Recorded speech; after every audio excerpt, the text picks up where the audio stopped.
On the Windows 10 side, 87 vulnerabilities updated, so a few more. Again, the same known exploited vulnerability is present in the Windows 10 updates as well. The 29.8.24 vulnerability Chris talked about. Very similar as far as some of the issues that they're seeing from the Windows 11 side that I just talked about. Those audit events with the log on and log off situation. Same Citrix vulnerability here shows up on the Windows 10 side.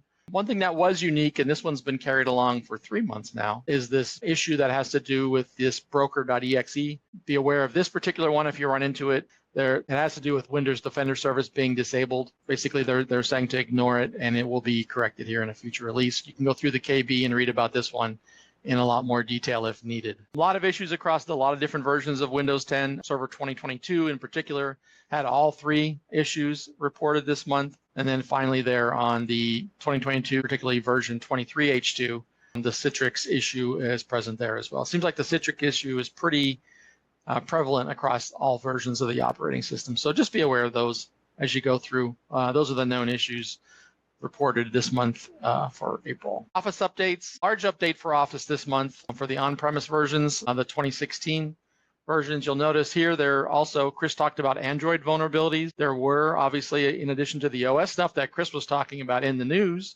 Microsoft is updating Office on Android as well. They addressed several vulnerabilities there. Again, 17 this month. None of these are known, exploited, or publicly disclosed, so I don't have anything in red here to show you as far as CVEs go.